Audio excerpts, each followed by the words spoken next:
Hello everyone, कैसे हैं आप सभी। आई होप आप सभी अच्छे होंगे, पढ़ाई बड़ी चल रही होगी। तो भाई आइए आज का सेशन स्टार्ट करते हैं। तो पहला सवाल है हमारा कि यदि अंडर रूट 256 गुणा 4 की घात 2 बराबर x है तो x का मान क्या होगा। करना भैया इसको सॉल्व।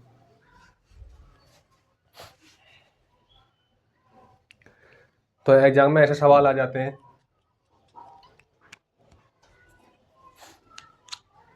आइए सॉल्व करते हैं। तो अब हम देखेंगे कि 256 का वर्गमूल क्या होगा। ठीक है, तो जैसे हम 16 गुणा 16 में करेंगे, 16 का 256 वर्ग है। ठीक है, तो 256 का रूट होगा हमारा 16। तो 16 गुणा, अब यहाँ पर देखो भैया 4 की घात 2, हम 4 का वर्ग करेंगे तो 4 चौक 16 और बराबर x।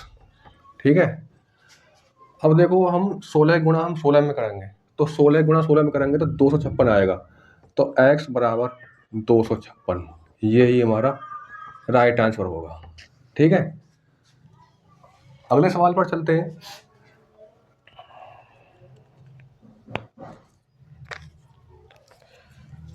अगला सवाल है हमारा कि 150 बटे अंडर रूट 225 1/10 को सरल कीजिए।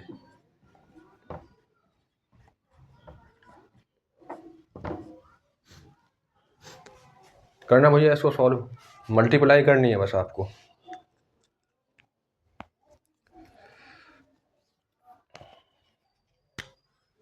तो इसको हम डिटेल में सॉल्व करेंगे। ठीक है, यहाँ पर देखो भैया कि 150 225 किसका रूट होगा, तो ये होगा 15 का रूट होगा ये। अब गुणा 1/10, यहाँ पर देखो भैया कि 15 से 150 को डिवाइड करेंगे तो ये 10 बार डिवाइड होगी, और इस 10 से इस 10 को डिवाइड करेंगे तो 1 बार डिवाइड होगी, और हम 1 की गुणा हम 1 में करेंगे तो 1 ही इसका राइट आंसर होगा। वन लाइनर अप्रोच सवाल है। ठीक है, अगले सवाल को करते हैं। तो अगला सवाल ऐसा आ जाता है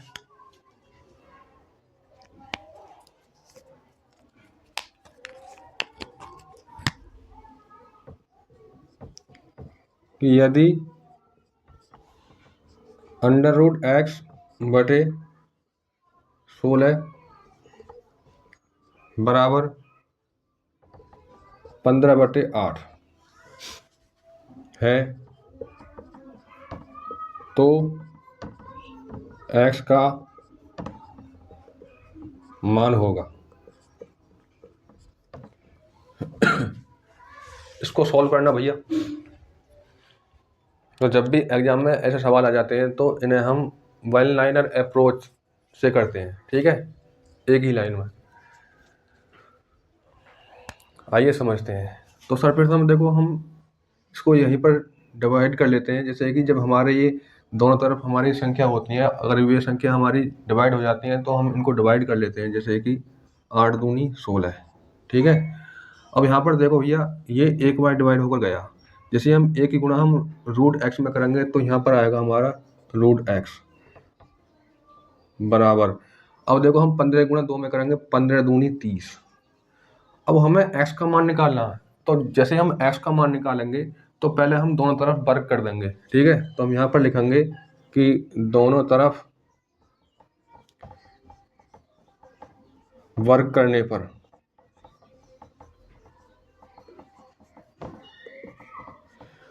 जैसे हम दोनों तरफ वर्ग करेंगे तो यहाँ पर देखो कि अंडर रूट x की घात 2 बराबर और 30 की घात 2। तो देखो भैया कि ये रूट से ये घात कट जाएगी, तो यहाँ पर बचेगी हमारी x बराबर, और हम 30 का वर्ग करेंगे तो 900 आएगा। तो यही हमारा राइट आंसर होगा। आई थिंक ये सवाल आपको समझ में आ गया होगा। तो भाई वीडियो को लाइक कर दीजिए, और जितने भी साथी हमारे चैनल पर नए तो चैनल को सब्सक्राइब कर लीजिए।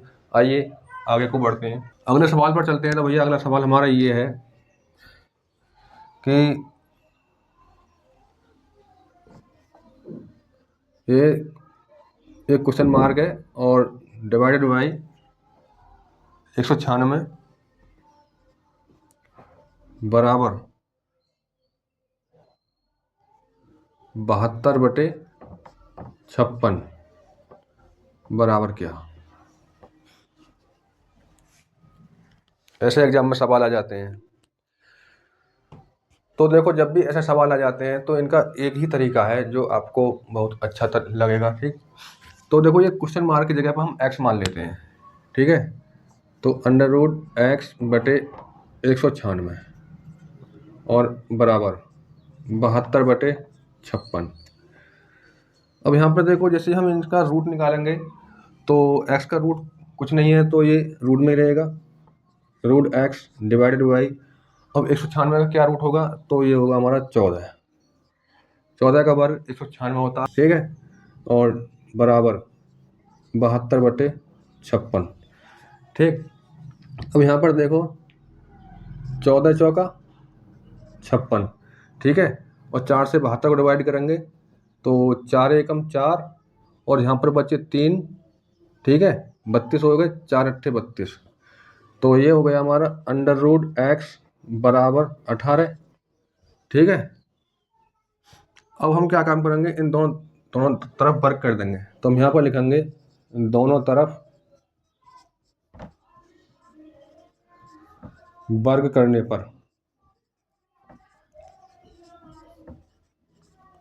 ठीक है, तो √x का वर्ग करेंगे और बराबर 18 का वर्ग करेंगे, तो अंडर रूट से कट जाएगा, और यहाँ पर बचेगी हमारी x, तो x बराबर 18 का हम वर्ग करेंगे तो 324। यही हमारा राइट आंसर होगा। ठीक है, छोटे छोटे सवाल एग्जाम में आ जाते हैं, तो मैं आशा करता हूँ ये सवाल आपको समझ आ रहे होंगे। तो भाई मैं इनको इरेज कर रहा हूँ। ठीक है, अगले सवाल पर बढ़ेंगे हम।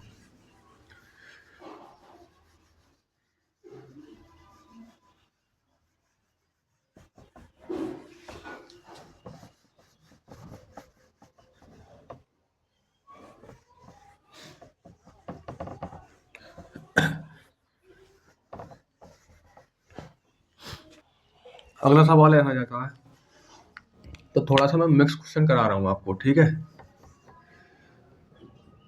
तो 3 रुपया और 90 पैसे का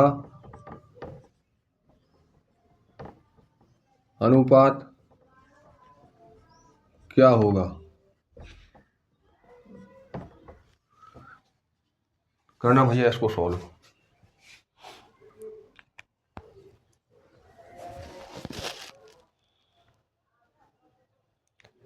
तो आपको पता ही होगा कि जब ऐसा सवाल आ जाता है तो पहले हम क्या काम करते हैं, ये यहाँ पर 3 रुपया है और ये यहाँ पर 90 पैसे हैं, तो हम 3 रुपया को हम पैसे के रूप में बना लेंगे।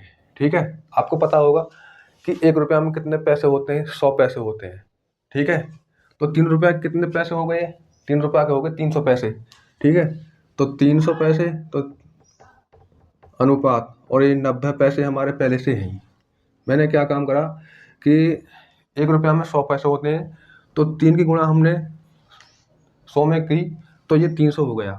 ठीक है, अब जैसे हम इनका अनुपात निकालेंगे तो अनुपात का मतलब होता है छोटा सा छोटा रूप, जो सरलतम रूप होता है वही हमारा अनुपात कहलाता है। ठीक है, तो यहाँ पर देखो 0 से 0 कैंसिल। ठीक है, और 3 एकम 3 और 3 तिया 9। ठीक है, तो ये 10:3 ये राइट आंसर होगा। अगला सवाल है हमारा,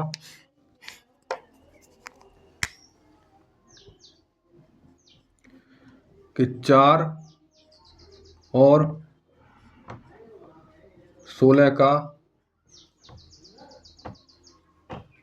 मध्यानुपात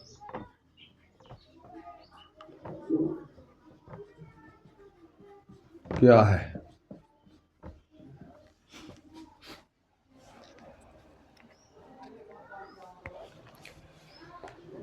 करने भैया इसको सोल्व। देखो मध्यानुपात का मतलब होता है कि जब भी कोई संख्या अंडर रूट के अंदर होंगी तो वो हमारा क्या होगा, मध्यानुपात कहलाएगा। ठीक है। अब यहाँ पे जैसे अंडर रूट 4 गुणा 16, ठीक है।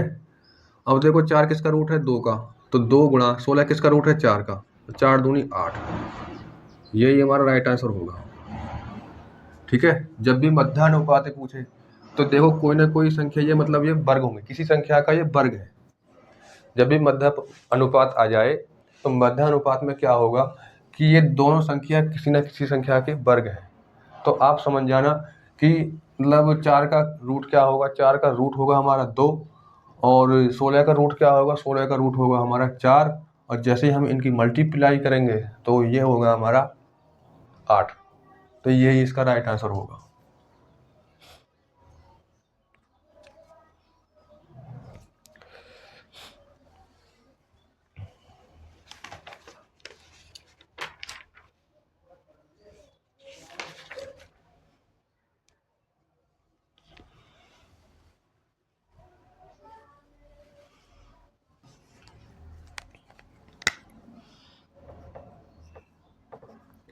इस 700 का 30% क्या होगा। करना भैया इसको सॉल्व। तो देखो भैया थोड़ी सी बैकग्राउंड नॉइस आ सकती है, आप उसको इग्नोर करना। ठीक है।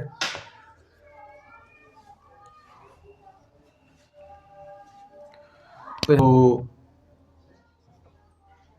700 का मतलब होता है गुणा, और 30% हटाने के लिए हम डिवाइड में हम यहाँ पर 100 लिख देंगे। ठीक है। अब यहाँ पर देखो इन 2 जीरो से इन 2 जीरो को काट देंगे, और जो संख्या बचेगी हमारी 7 गुणा 30, जैसे हम इनकी मल्टीप्लाई करेंगे तो 7 तिया 21, ये 210 इसका राइट आंसर होगा। ठीक है। आई थिंक सवाल भाई आपको ये समझ में आ गए होंगे। तो आज की क्लास को हम यहीं पर एंड करते हैं, मिलते हैं अगली क्लास में। धन्यवाद। Thanks for watching.